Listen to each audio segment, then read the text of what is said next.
Buenas noches a todos. Damos toda la gloria al Señor de poder estar aquí compartiendo la palabra de Dios con todos ustedes. Que todos podamos ser bendecidos en esta noche. Es el anhelo del Señor Jesucristo al congregarnos a través de este medio. Que todos nosotros podamos recibir su palabra, podamos escuchar su voz y que también podamos obedecerla, practicarla. Así que vamos a estar leyendo la palabra del Señor y vamos a orar al Señor primeramente para entregarle todo en sus manos y para poner nuestra vida en sus manos y que Él pueda bendecirnos en esta noche. Vamos a orar. Señor, te damos gracias. Gracias, Jesús, por este momento que podemos compartir contigo, Señor. Jesús, queremos poner nuestras vidas en tus manos en esta hora, Padre, para que tú obres conforme a tu voluntad, Cristo. Jesús, que tu palabra haga el efecto que tú deseas, Señor, y para lo cual tú le envías en esta noche, Señor amado. Gracias, Señor, porque nos permites, Señor, estar aquí, nos permites escuchar tu voz. Gracias, Jesús. Gracias te damos. Bendice a mis hermanos, en cada persona que está escuchando, Señor, esta palabra, que tú puedas obrar en sus corazones, Señor, que pueda visitarle en su hogar, Jesús, y que después de esto podamos estar cada vez más convencidos de ti, Señor amado, más convencidos, más convertidos, más transformados, Señor, por tu palabra.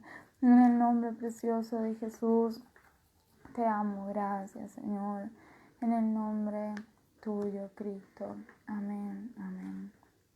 Amén.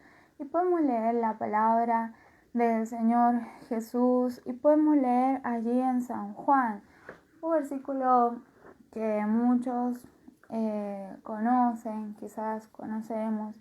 En San Juan capítulo 16, versículo 33, podemos leer. Dice la palabra de Dios: estas cosas os he hablado para que en mí tengáis paz. En el mundo tendréis aflicción, pero confiad, yo he vencido al mundo. Podemos leerla nuevamente porque es cortita. Dice: estas cosas os he hablado para que en mí tengáis paz. En el mundo tendréis aflicción, pero confiad, yo he vencido al mundo. En cierta oportunidad se dio una enseñanza sobre la paz centrada en la persona de Jesucristo. Con respecto a este pasaje bíblico, se enseñó sobre esto que yo les digo, la paz centrada en la persona de Jesucristo. Por ser Jesucristo quien dijo: para que en mí tengáis paz. Ahora yo quisiera que podamos centrarnos o ver o aprender algo sobre la segunda parte de este versículo. Después del punto que dice: en el mundo tendréis aflicción, pero confiad, yo he vencido al mundo. Y podemos definir o podemos preguntarnos en esta noche: ¿qué es la aflicción? Seguramente algo sabemos o tenemos una idea, pero algunas definiciones de aflicción dicen que la aflicción puede ser un sufrimiento físico, o bien puede ser pena, tristeza, pesadumbre, amargura, desazón, tribulación, abatimiento, desconsuelo, desesperación, ahogo, agonía, desolación. Esas son algunas definiciones de aflicción. Y el Señor dijo: en el mundo tendréis aflicción. Es decir, que en el mundo nosotros podríamos experimentar algo o todo esto de lo que nosotros hemos nombrado, ¿no?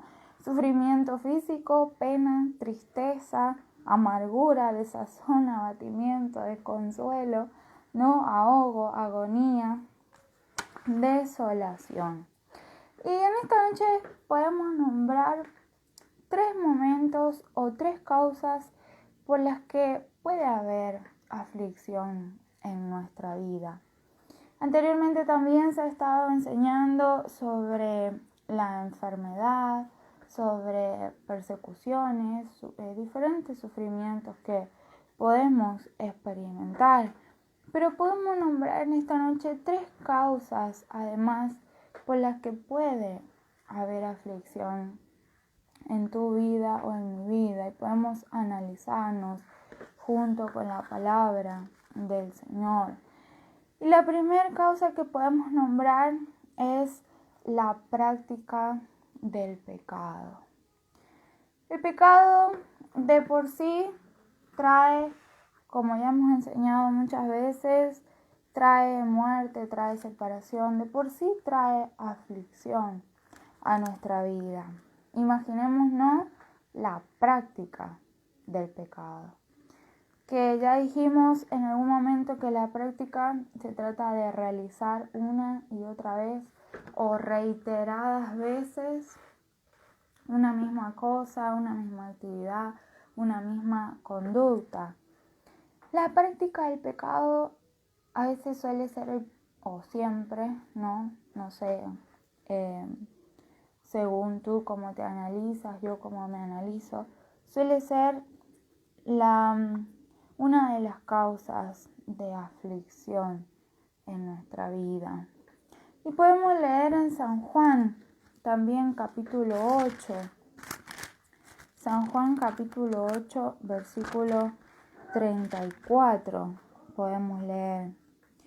Y dice, Jesús le respondió, de cierto os digo, que todo aquel que hace pecado, esclavo del pecado es. Y prestemos atención a este versículo, pero también prestemos atención a este otro versículo que podemos leer en Primera de Juan. Podemos leer Primera de Juan, capítulo 3, versículo 8 y 9. Dice, el que practica el pecado es el del diablo, porque el diablo peca desde el principio. Para esto apareció el Hijo de Dios, para deshacer las obras del diablo. Todo aquel que es nacido de Dios no practica el pecado, porque la simiente de Dios permanece en él, y no puede pecar, porque es nacido de Dios. Entonces, podemos ver que en estos 2 versículos que hemos leído, la práctica del pecado trae o nos hace esclavos del mismo. El pecado mismo nos hace esclavos de él. La práctica del pecado nos hace esclavos, trae esclavitud a nuestra vida. Y la esclavitud trae aflicción. Podemos leer en Éxodo una muestra de esto. En Éxodo capítulo 3. Éxodo capítulo 3, versículo 7.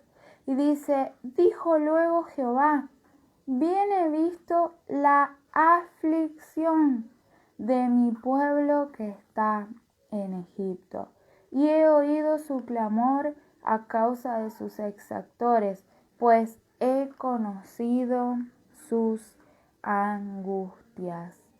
Dice, dijo luego Jehová, bien he visto la aflicción de mi pueblo que está en Egipto.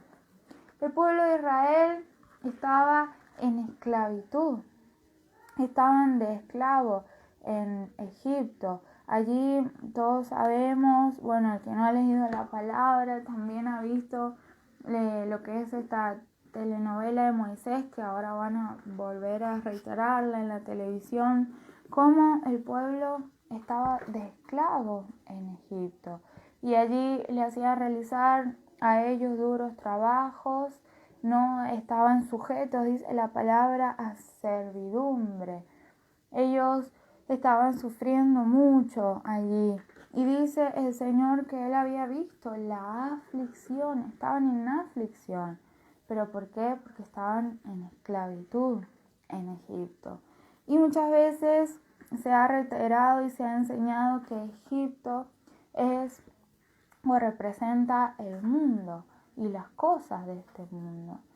Y entonces podemos ver acá en esta representación cómo muchas veces las personas, o la mayoría de las veces no, las personas se encuentran en aflicción, como hemos nombrado anteriormente, en abatimiento, en desconsuelo, en desesperación, en aflicción a causa de la esclavitud del pecado, y esto es por la práctica del mismo.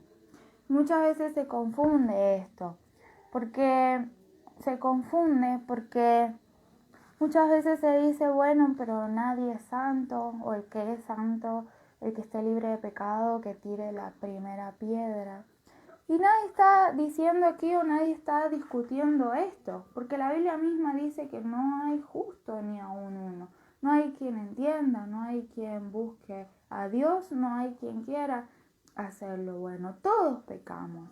Pero aquí hay algo central y que está hablando en contra de la práctica del pecado. Dice la traducción del lenguaje actual: el que sigue haciendo lo malo. El que sigue haciendo lo malo. El que sigue haciendo aquello malo que se le ha denunciado, que se le ha dicho, y sigue practicándolo. Y esto sucede así cuando nosotros insistimos en prácticas pecaminosas que ya han sido denunciadas y reconocidas en nuestra vida. Podemos vivir en aflicción. Además de saber que estamos separados de Dios y que estamos lejos de Él, hay una constante aflicción en mi vida y en tu vida. Quizás para ti que estás viendo por primera vez, o que no eres creyente, no eres cristiano, y te estás preguntando, quizás tienes ese desasosiego, ese desconsuelo, esa tristeza, eso que no te deja vivir en paz, y tú dices, yo soy buena persona, yo no tengo problemas aquí, no tengo problemas allá, pero ¿por qué experimento esto? Esta aflicción. Y esta aflicción es por la constante práctica del pecado. Incluso en personas creyentes, en cristianos mismos, bueno, que se dicen ser cristianos, ¿no? Hay este desasosiego en su corazón, esta aflicción permanente, esta amargura permanente. Y es por la práctica del pecado, por la misma esclavitud. Están sujetos a servidumbre, a servir al pecado, a servir a Faraón, que representa el diablo. Dice 1 Juan palabras muy fuertes. Dice que el que practica el pecado es del diablo. Y muchas personas, muchos creyentes, creyéndose hijos de Dios, cuando en realidad la Biblia dice que son hijos del diablo. Muchas veces toleramos algunas conductas pecaminosas, toleramos que personas sigan en sus conductas, sigan en su pecado, pero no vemos que la Biblia dice que son hijos del diablo. Esto es muy serio, queridos hermanos, amigos que nos están mirando, escuchando. Tenemos que tomar en serio la palabra de Dios. Y por algo Dios nos insta a que podamos eliminar todas esas conductas pecaminosas, que podamos eliminar esas prácticas pecaminosas. Y ojalá que el Espíritu Santo pueda estar convenciendo a cada uno de nosotros de esas prácticas, eso que a pesar que se nos ha sido señalado, a pesar que se nos ha sido dicho, a pesar que se nos ha iluminado un día, nosotros seguimos en esas prácticas. Como dice el lenguaje actual, seguimos haciendo eso, seguimos haciendo lo mismo. Dice la Biblia, hijos del diablo, porque el que es nacido de Dios no practica tales cosas. Puede equivocarse, puede tener errores, puede tener pecados, podemos pecar, pero esto va en contra de la práctica. Y esto trae una constante aflicción a tu vida y a mi vida. El punto número 2, que puede traer aflicciones constantes a nuestra vida, pueden ser las preocupaciones de la vida. Podemos ver, se ha hablado mucho de esto muchas veces, citando algunos pasajes bíblicos, pero podemos ver la conclusión que saca de esto Salomón. Y podemos ver en Eclesiastés capítulo 2. Eclesiastés podemos leer capítulo 2. Eclesiastés capítulo 2, versículo 11. Dice, miré yo luego todas las obras que habían hecho mis manos y el trabajo que tomé para hacerlas. Y he aquí todo era vanidad y aflicción de espíritu y sin provecho debajo del sol. Si usted mira en el capítulo 2, dice que Salomón hizo todo tipo de cosas. Dice que construyó, que compró, que hizo todo lo que se le vino a su corazón. Dice que no se negó de nada. Dice, compré siervos, compré siervas, tuve siervos, compré ovejas, compré vacas, construí, edifiqué, hice todo, miré todo lo que mis ojos quisieron ver, hice todo lo que vino a mi corazón.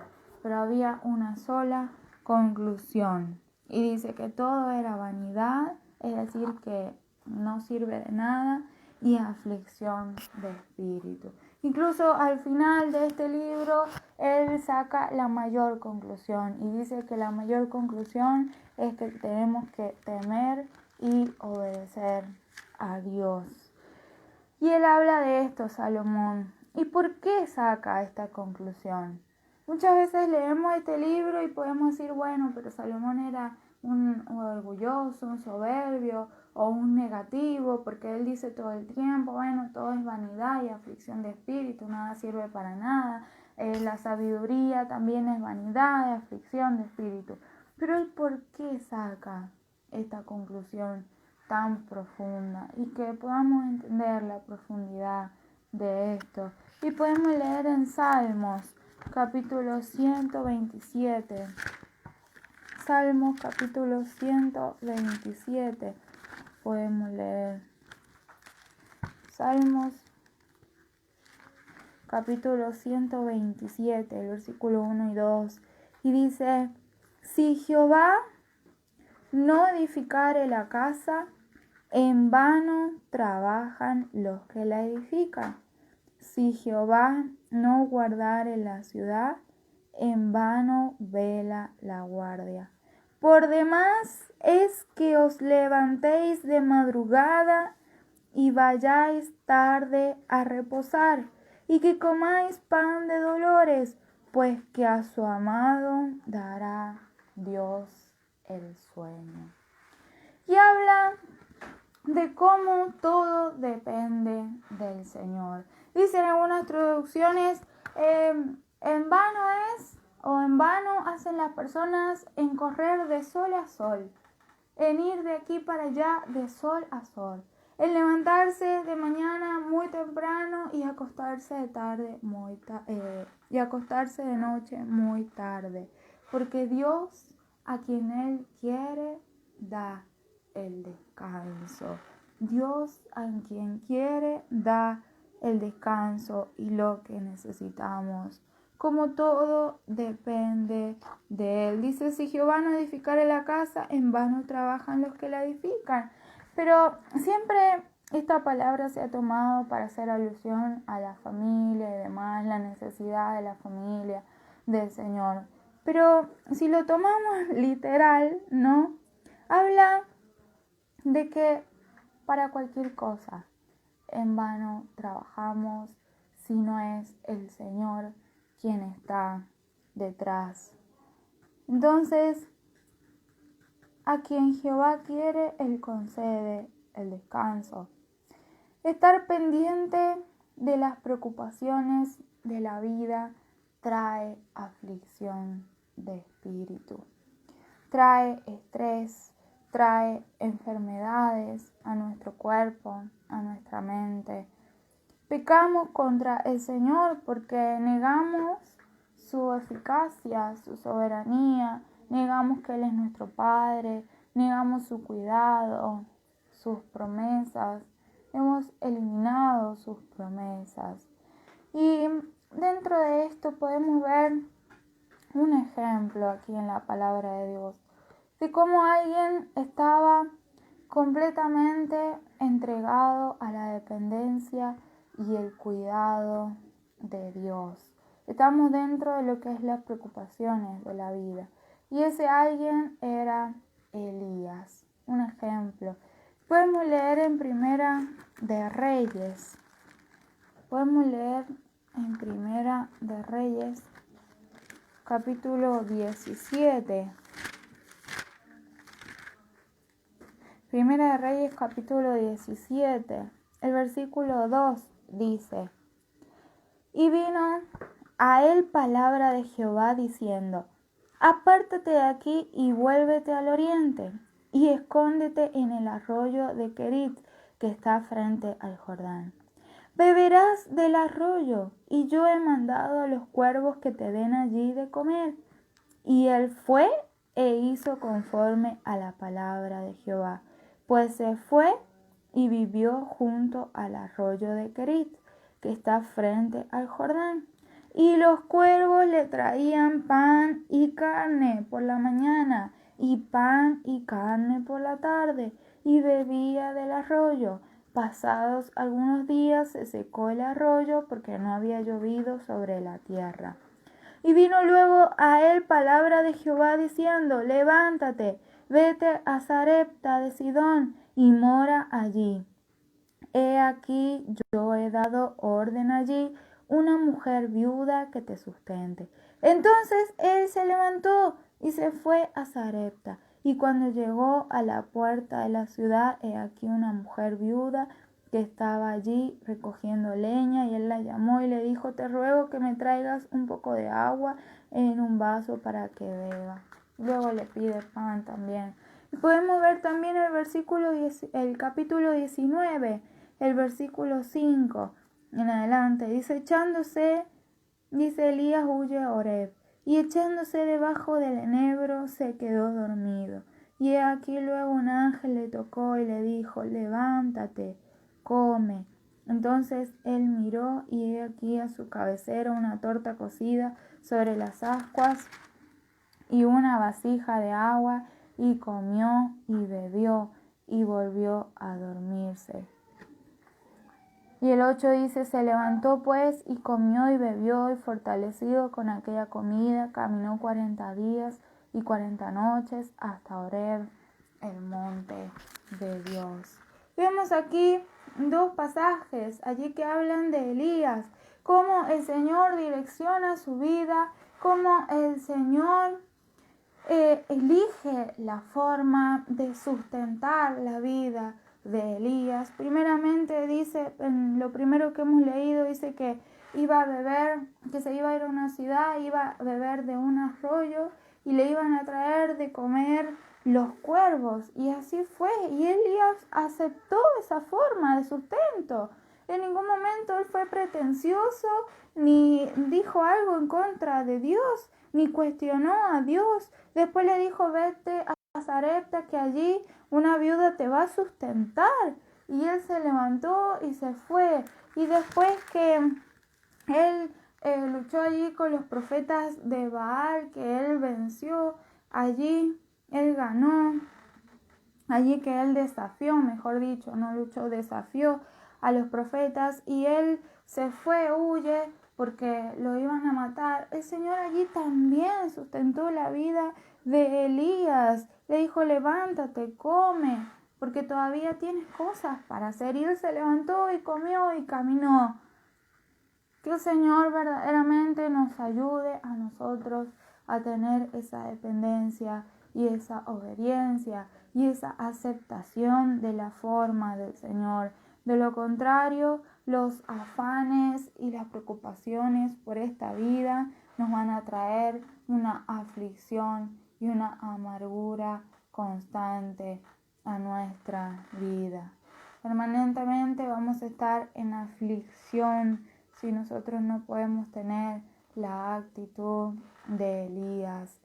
Y número 3, podemos hablar de las aflicciones en el camino del Señor y aflicciones por su voluntad, porque el Señor quiere y porque el Señor permite que pasemos estas aflicciones. Y podemos leer en 2 Corintios, un ejemplo, también mucho se ha hablado de esto, pero podemos leer un pasaje en 2 Corintios capítulo 7. 2 Corintios capítulo 7, versículo 5. Es Pablo, el apóstol, el que está hablando aquí. Y dice, porque de cierto cuando vinimos a Macedonia, ningún reposo tuvo nuestro cuerpo, sino que en todo fuimos atribulados, de fuera conflictos, de dentro temores. Y dice, ningún reposo tuvo nuestro cuerpo. Y él especifica algo aquí. Y es que en el camino del Señor nosotros sufrimos, eso es inevitable. Dice la Biblia que los que quieran vivir piadosamente en Cristo Jesús padecerán persecución. Dice la Biblia que nuestra fe es purificada a través de el fuego como el oro para que sea hallada mucho más preciosa que el oro. Dice la Biblia que es necesario que a través de muchas tribulaciones entremos en el cielo. Pero cuando hablamos de todo esto, ¿qué es lo primero o lo que siempre nosotros nos imaginamos como aflicción o tribulación o problemas?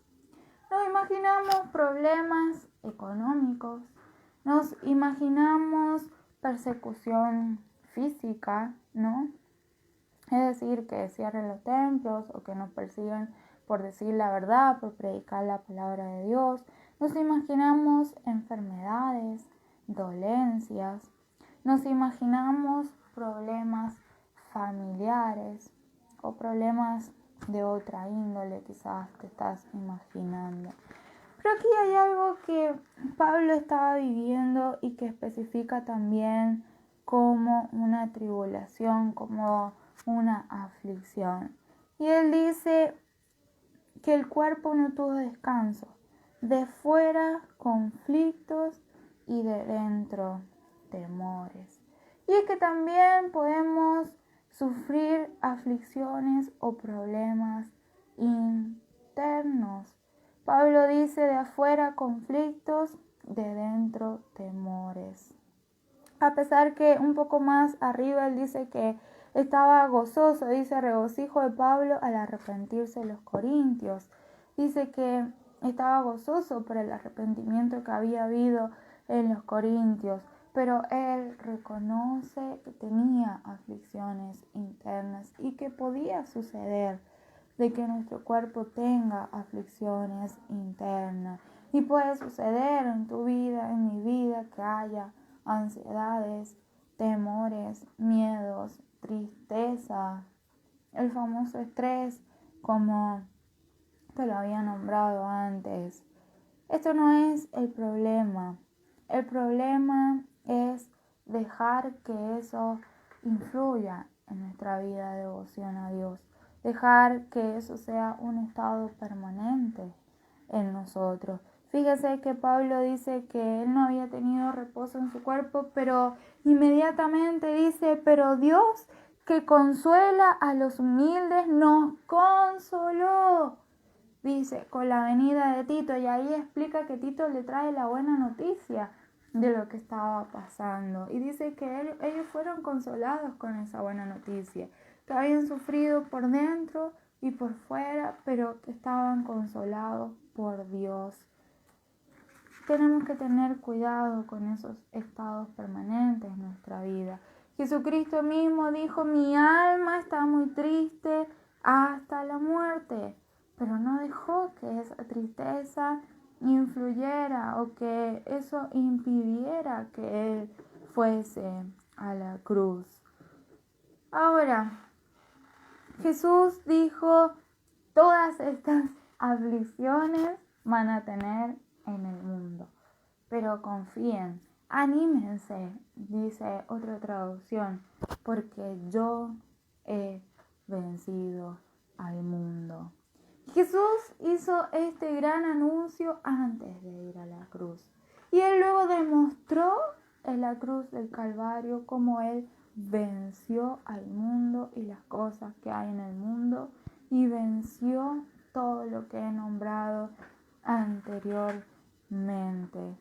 La palabra de Dios dice que Jesús venció y que por medio de Él nosotros también somos vencedores.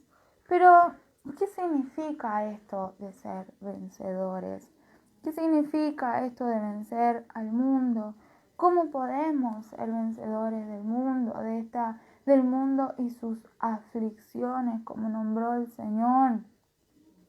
Obviamente, en la primera aflicción que nombramos, la solución, el tema es arrepentirse y nacer de nuevo. Como dice Primera de Juan, los que son nacidos de nuevo, los que son nacidos de Dios, no practican el pecado. Entonces tú puedes preguntarte en esta noche si eres nacido de nuevo. Si cumples con ese primer requisito que el Señor habló con Nicodemo y dijo: Nicodemo, es necesario nacer de nuevo para entender las cosas del Espíritu, las cosas de Dios. Es necesario nacer de agua y del Espíritu. Pero también para las demás aflicciones quisiera leer Romanos capítulo 8, versículo 35, un pasaje conocido también. Romanos 8, 35 en adelante. Quiero que prestemos atención aquí. Y dice: ¿quién nos separará del amor de Cristo? ¿Tribulación o angustia o persecución o hambre o desnudez o peligro o espada? Como está escrito: por causa de ti somos muertos todo el tiempo, somos contados como ovejas de matadero. Antes, en todas estas cosas somos más que vencedores por medio de aquel que nos amó. Y nótese que dice en todas estas cosas, ¿no? En todas estas cosas, en tribulación o en angustia o en hambre, cuando nos encontremos en alguna o en todas estas cosas, somos victoriosos, somos vencedores si nuestra fe permanece. No dice que a todas estas cosas nosotros venceremos. Y tenemos que tener cuidado con confundirnos. Porque si nosotros interpretamos como que Pablo dijo que a todas estas cosas nosotros venceremos, es decir, al hambre, a la peste, a la persecución, a la enfermedad y todo lo que nombra Pablo aquí, estaríamos predicando lo que hoy en día tanto se predica, como es que el Hijo de Dios no puede ser pobre, el Hijo de Dios no puede estar angustiado. ¿Cómo vas a estar triste? ¿Cómo vas a estar angustiado? ¿Cómo vas a estar afligido? ¿Cómo vas a estar con problemas? El Hijo de Dios no puede tener problemas. El Hijo de Dios no puede tener escasez, desnudez, no puede estar en peligro. El Hijo del Rey es siempre victorioso. Hoy en día está muy de moneda corriente eso. El Hijo del Rey. Somos hijos de un rey. Y es verdad, no es una mentira eso. Somos hijos del Rey. Y la Biblia, la palabra de Dios dice que el Señor nos dio con Cristo todas las cosas. Y dice que somos herederos con Cristo. Coherederos con Cristo, somos herederos de Dios y coherederos con Cristo. Eso es una verdad y eso es una realidad.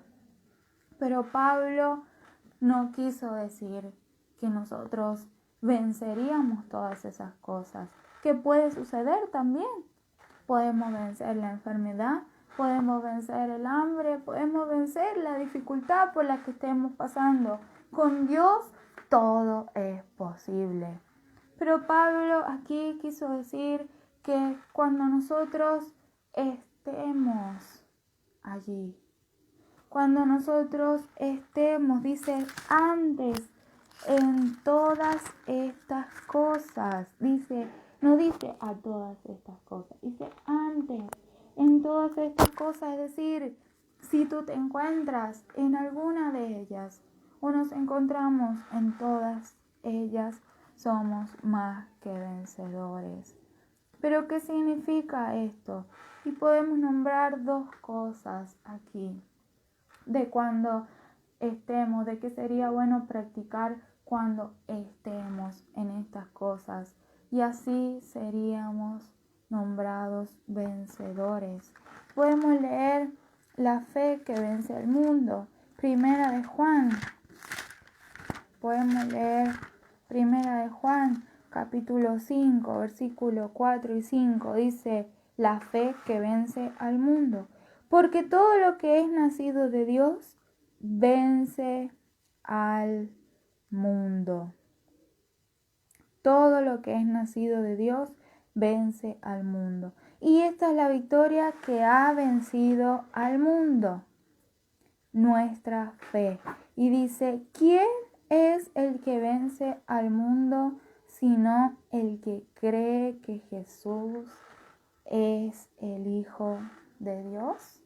Hace una pregunta, dice, ¿quién es el que vence al mundo sino el que cree que Jesús es el Hijo de Dios?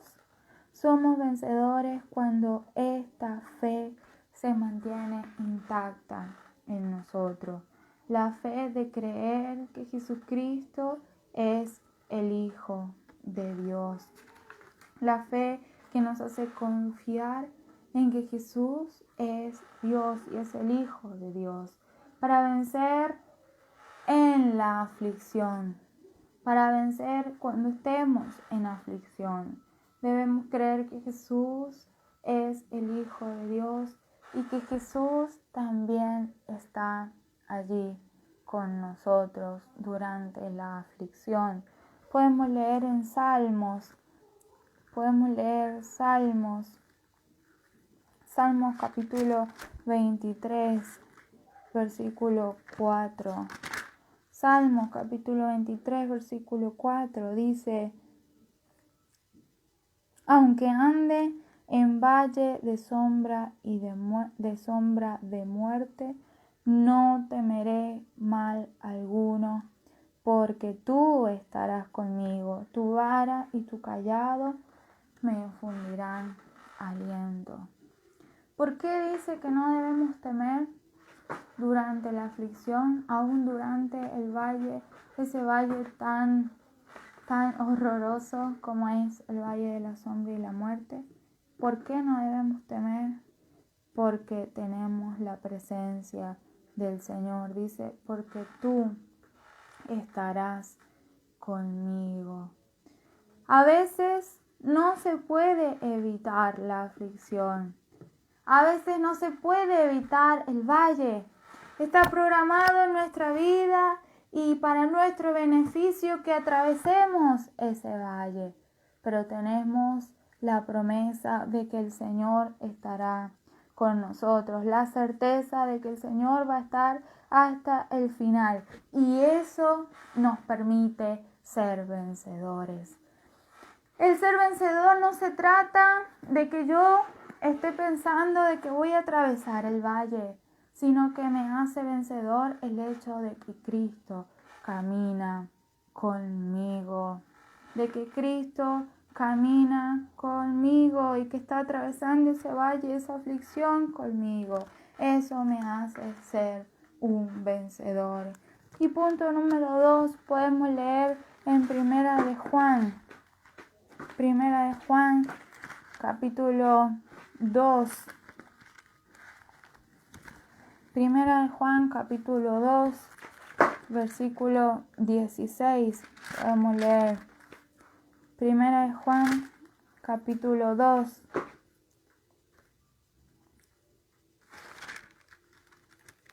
Primera de Juan, capítulo 2, versículo 16.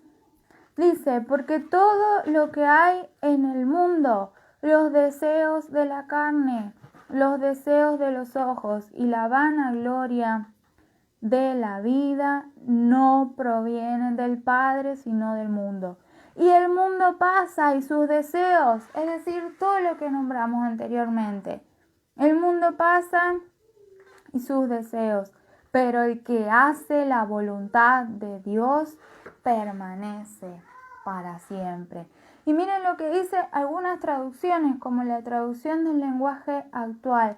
Dice, las cosas que ofrece la gente del mundo no vienen de Dios, sino de los pecadores de este mundo. Y estas son las cosas que el mundo nos ofrece. Los malos deseos, la ambición de tener todo lo que vemos y el orgullo de poseer muchas riquezas. Pero lo malo de este mundo y todo lo que ofrece está por acabarse. En cambio, el que hace lo que Dios manda vive para siempre. Esto es lo malo del mundo, dice otra traducción. Querer complacer los malos deseos, dejarnos atraer por lo malo que vemos y sentirnos orgullosos de lo que tenemos. Pero nada de eso viene del Padre, sino del mundo.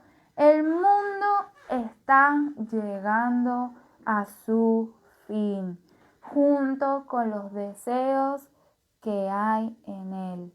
El mundo está llegando a su fin, junto con los deseos que hay en él, pero el que hace lo que Dios quiere, vive para siempre. Y dice la Nueva Traducción Viviente, dice, pues el mundo solo ofrece un intento deseo por placer físico, un deseo insaciable por todo lo que vemos y el orgullo de nuestros logros y posesiones. Nada de eso viene del Padre, sino que viene del mundo, y este mundo se acaba junto con todo lo que la gente tanto desea, pero el que hace lo que a Dios le agrada, ese vivirá para siempre. Debemos poder aprender a hacer la voluntad de Dios en medio de la aflicción, en medio del desasosiego, en medio de nuestro abatimiento. A veces lo primero es la desesperación por salir de esa aflicción. Lo primero que queremos es poder llegar al fin de ese problema que estamos teniendo. Al hambre, poder saciarlo. A la enfermedad, poder sanarme, poder sanarlo, y hago todo lo que esté a mi alcance y hasta lo imposible por salir de ello. Al problema familiar, que se resuelva ya este problema, el problema económico, lo que sea. A veces lo primero es salir de esa aflicción, pero a veces sucede que malinterpretamos ese pasaje de la Biblia que dice que la voluntad de Dios es buena, perfecta y agradable. Pero nos hemos preguntado, ¿para quién es perfecta y agradable? Porque muchas veces no queremos pasar el valle, no queremos permanecer en la aflicción, obviamente. Nuestro cuerpo sufre, nuestra mente sufre, nuestro corazón sufre y nos cuesta permanecer allí.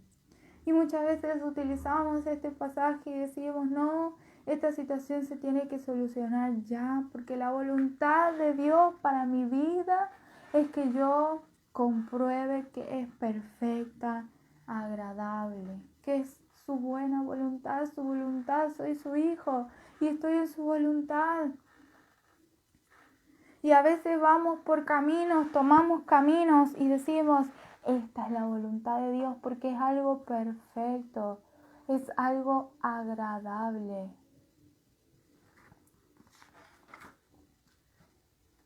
La voluntad por la que Cristo clamaba en Getsemaní no era nada agradable. Al parecer no era tan perfecta. Al parecer lo que Cristo estaba a punto de padecer no era tan bueno, no era para nada agradable. Sin embargo, Cristo nos abrió el cielo. Él nos redimió, Él nos dio la vida y debemos aprender a practicar esto. La buena voluntad perfecta y agradable es según lo que Dios piensa que es perfecto y agradable para mí, no lo que yo pienso que sea perfecto y agradable. Imagínense si como hombres y mujeres pecadores, que dice la Biblia que deseamos hacer todo lo malo, vamos a seguir algún camino bueno. Esto pienso yo que puede ser agradable para mí. Hay camino que al hombre le parece bueno, pero su fin es camino de muerte. Entonces, imagínense si la voluntad de Dios para con Cristo, que era que pase por la cruz, no parecía tan buena, pero terminó siendo lo más perfecto, lo más sublime que haya podido existir y que nos abrió el camino, nos abrió el cielo. Tenemos que poder aprender nosotros a practicar esto. Cristo es el Rey vencedor. Él venció. Y nosotros se verá, nos guste o no, les guste o no a muchos, esto que voy a decir, se verá al final de este mundo si pudimos vencer o no. Dice la Biblia que el que persevere hasta el fin, ese será salvo. Y Apocalipsis nombra esto. Y el Señor reiteradas veces dice al que venciere.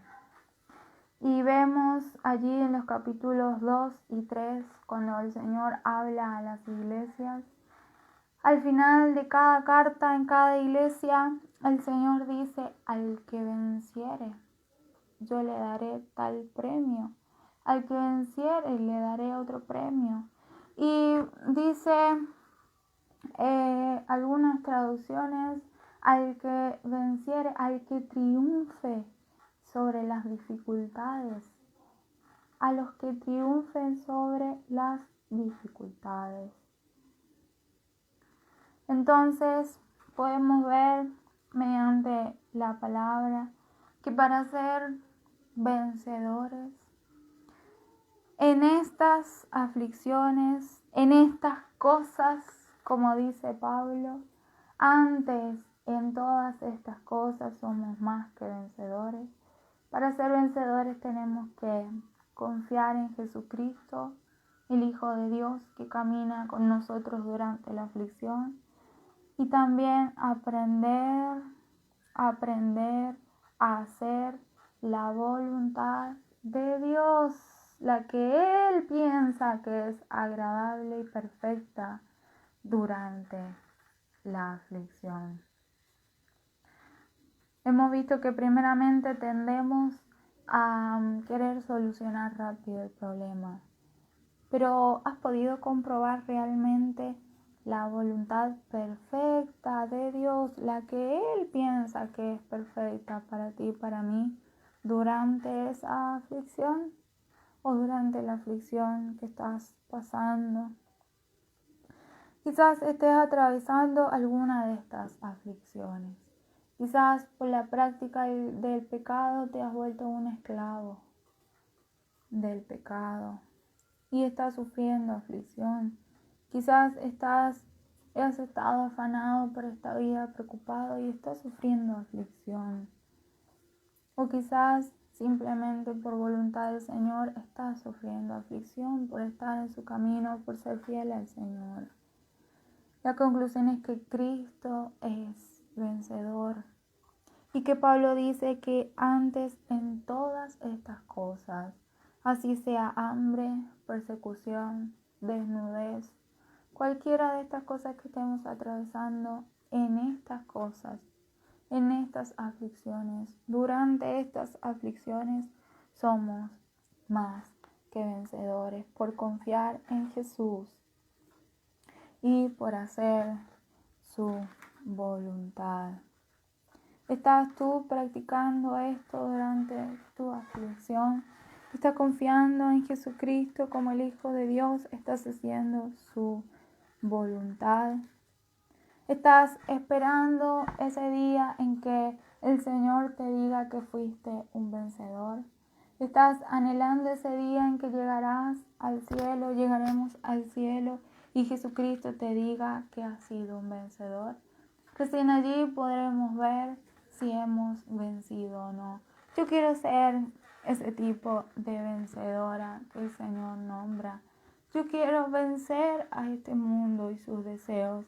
Yo quiero permanecer hasta el final, como dice allí Primera de Juan.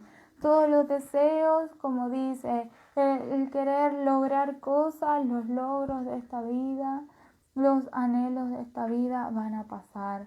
Pero el que permanece hasta el fin, el que hace la voluntad de Dios, ese permanece hasta el fin. El que hace la voluntad de Dios, ese será nombrado vencedor y será premiado como tal. ¿Cómo está tu vida de vencedor? ¿Tú has pensado que quizás solamente se es un vencedor venciendo la enfermedad, ganándole, mejor dicho, a la enfermedad, ganándole a la pobreza? Déjame decirte que muchos murieron enfermos, muchos creyentes murieron enfermos y hasta el último minuto de su vida ellos proclamaron a Cristo. Estoy seguro de que llegaron como vencedores. Muchos murieron pobres. Pablo, los apóstoles, los discípulos murieron pobres, no tenían nada en escasez. Sin embargo, seguramente fueron coronados como vencedores. Muchos murieron en aflicción, muchos llegaron al cielo en aflicción. El ganarle a una cierta aflicción no te hace vencedor.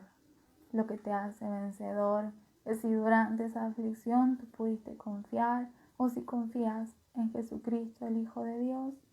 Si tú dejas de practicar el pecado, vas a ser un vencedor. Si tú naces de nuevo, vas a ser un vencedor, porque nos lleva camino a estar con Cristo y a vencer este mundo para siempre.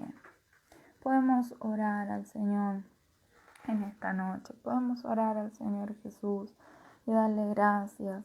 Y si tú estás escuchando por primera vez y tú quieres vencer, tú quieres salir de esa esclavitud, dice luego allí el Señor en San Juan 8, que si el Hijo nos libertare, seremos verdaderamente libres. Basta que el Hijo de Dios, que Jesucristo llegue a tu vida para que tú abandones esa amargura, ese desasosiego, esa desesperación que te produce el practicar el pecado y te conviertas en un vencedor como Cristo, que es el Rey máximo, el Rey vencedor. Podemos orar y tú puedes pedirle allí en tu hogar que te ayude el Señor, que perdone tus pecados, que quiere salir de esa esclavitud. Y el Señor Jesús te escucha, Él te oye, y Él es fiel y justo, dice su palabra, para perdonarte y para ayudarte a no practicar más ese pecado. Como le dijo a la mujer adúltera, ni yo te condeno, pero vete y no peques más, no practiques más ese pecado que venías practicando. Y el Señor te hace un vencedor. Señor, te damos gracias en esta noche. Gracias, Jesús, por tu palabra, Cristo. Gracias porque tú, Señor, nos haces partícipe de tus obras, Señor. Como tú venciste, así también podemos vencer nosotros, Señor. Y gracias a que tú venciste, podemos vencer, Señor. Gracias, Jesús. Quizás hay personas que están luchando con la esclavitud del pecado. Jesús, que tú puedas llegar a su corazón para libertar los corazones en esta noche. No, Jesús, quizás hay personas que están oprimidas. Jesús, quizás hay hermanos, Señor, hermanas, quizás hay iglesias que están, Señor, oprimidas, están luchando, Señor. Oh, ayuda, Jesús, en esta noche llega, Señor, con tu presencia. Jesús, quizás en estos últimos tiempos que vivimos de mucha opresión, que estamos luchando, estamos afligidos en nuestros corazones, Señor. No estamos temerosos, ansiosos, estresados, oh Señor, pero tú que has vencido no puedes hacer vencedor, que podamos cumplir, Señor amado. Nos puedes hacer vencedores, que podamos cumplir, Señor, en esta última etapa, Señor, que podamos cumplir con tu voluntad, Jesús, y confiar en ti por sobre todas las cosas. Gracias, Señor. No, nosotros queremos ser de los que llegan a la final meta, Señor. Nosotros queremos ser, Señor, de los que llegan y que tú puedas decirnos que hemos vencido, Señor. No queremos luchar, Señor, para que tú nos digas que hemos vencido, Señor. No queremos luchar para ser partícipe de esa promesa que tú dijiste, al que venciere. No, al que venciere, oh, al que sea victorioso sobre las dificultades. No le daré todos estos premios. Oh, Jesucristo, queremos ser partícipe, ayúdanos. Jesús, da fuerza al que los ha perdido. Da ánimo, Señor. Tú dijiste que anímense, dijiste confíen, anímense, tengan ánimo porque yo he vencido y tú has vencido, Señor. Hoy reinas y vives para siempre. Gracias. Gracias porque nos ayudas, Señor, y no nos abandonas nunca. Gracias, te alabamos, Señor. Oh, en tu nombre, Jesús, gracias. Oh, te damos gloria y honra, Señor. En el nombre precioso de Jesús. Amén, Jesús. Amén. Amén. Amén. Que el Señor les bendiga a todos los que han seguido esta transmisión, a los que están escuchándola. Que el Señor nos pueda bendecir y proveer todo lo que necesitan, todo lo que están pidiendo. Y puedes conectarte a las próximas transmisiones también, que siempre son anunciadas de antemano, para que tú puedas conectarte y ser partícipe también de la palabra del Señor, de las enseñanzas. Que el Señor te bendiga en esta noche.